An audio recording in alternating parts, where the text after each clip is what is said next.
Bienvenue en Amérique, le seul pays au monde où on peut croiser dans la même journée JFK et LS. Cette semaine dans Rendez-vous d'Amérique, rencontre avec deux maîtres en leur matière. D'un côté, Henri Doman, légende de la photo de presse en exposition à Los Angeles.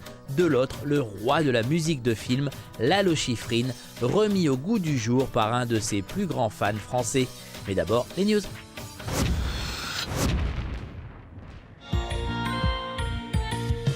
J'entretiens l'inconfort à l'allure qui dort. Oh, la bonne nouvelle que voilà! Charlotte Gainsbourg sera en tournée américaine cet été. Mais attention, ce ne sera que pour deux dates, le 20 juillet à Los Angeles et le 22 à New York. Mon embarras, c'est moi.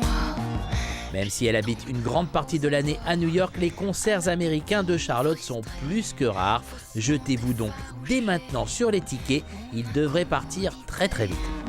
Fidèle, intimidée. Je suis un grand artiste, et je le sais. C'est bien simple, Vincent Cassel peut tout jouer. Si vous en avez le moindre doute, jetez-vous sur Gauguin, Voyage de Tahiti, qui sort sur les écrans américains en plein mois de juillet. Je suis un enfant. Je suis un sauvage. Sa performance dans la peau du peintre, en plein dans sa période tahitienne, frôle la perfection. Un Gauguin tout en puissance et en délicatesse, un équilibre que seul un acteur de l'envergure de Vincent Cassel peut réaliser. Vous n'êtes pas obligé de me croire, allez jeter un œil à ce Gauguin Voyage de Tahiti, vous en ressortirez convaincu.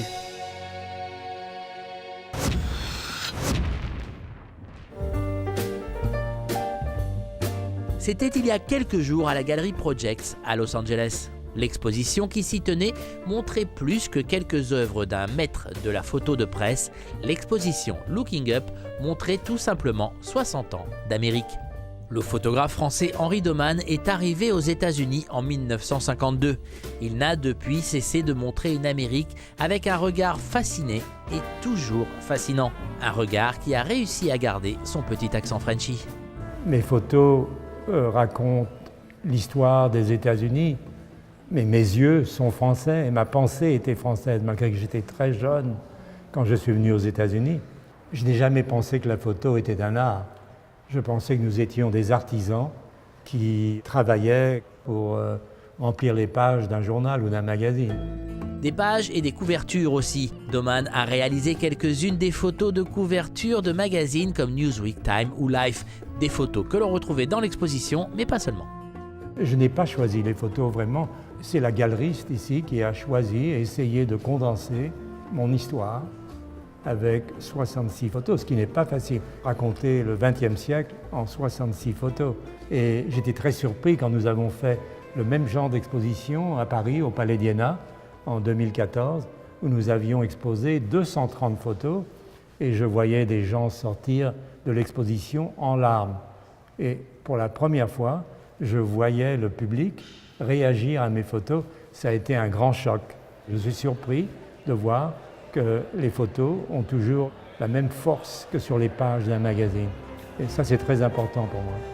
Les photos de Doman, c'est toute une époque en une image. La force sociopolitique de certains de ces clichés reste aujourd'hui encore impressionnante. Mais pour celui qui restera l'un des témoins de l'ère Kennedy en Amérique, l'une de ces photos a encore plus d'importance. C'est une photo qui résume toute l'histoire en une photo. C'est l'histoire de l'élection de JFK. Et c'est ça que j'aime faire dans le photojournalisme. C'est de pouvoir, en une photo, raconter toute l'histoire. C'est très difficile à faire.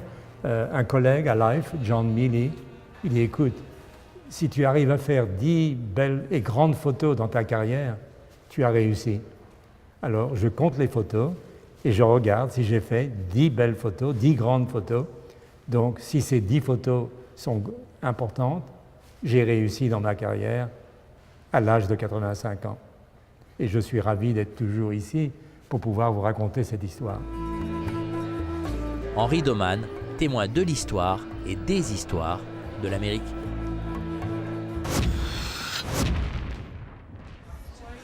Vous ne connaissez peut-être pas ce monsieur, mais vous connaissez certainement ça. encore ça.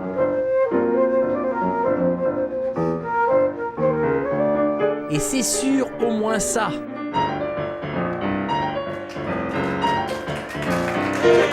Lalo Schifrin, musicien américain d'origine argentine, est tout simplement l'un des plus grands compositeurs de musique de film.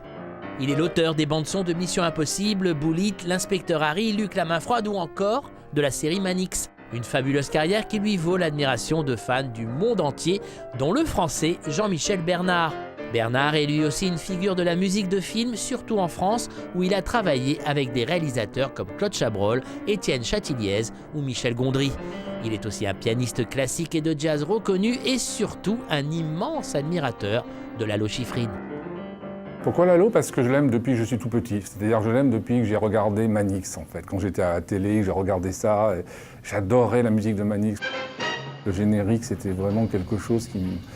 J'aimais bien la série, Mike Connors, etc.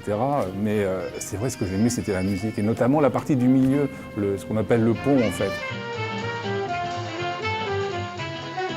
Il a créé un style. Et le vrai talent, pour moi, c'est ça. Il était beaucoup influencé par sa période française, puisqu'il est venu travailler et étudier à Paris, avec Nadia Boulanger, entre autres, et puis Olivier Messiaen. Et il a mélangé tout ça, le jazz, la musique symphonique classique, l'opéra, la musique latine, tout ce qui est rythme latin, avec la célèbre clave, naturellement, qui est très symptomatique de son œuvre.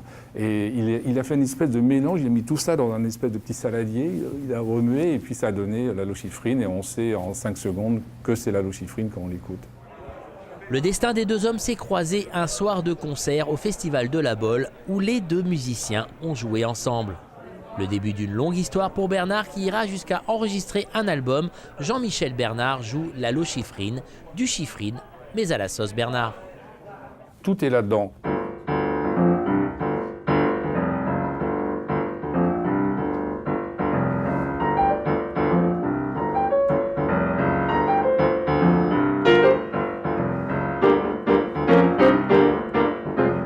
En fait, je l'ai traité comme une pièce classique un petit peu finalement. Et donc, après, j'improvise dessus, etc.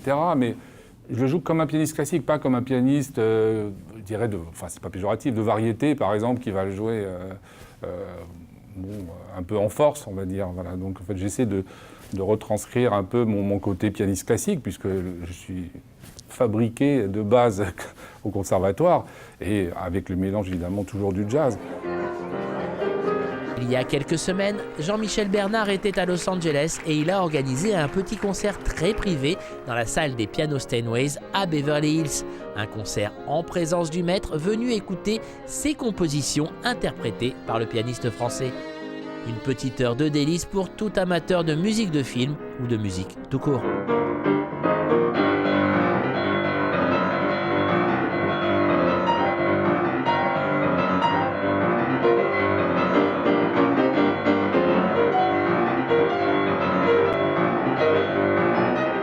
À la fin du concert, Lalo Schifrin était ravi.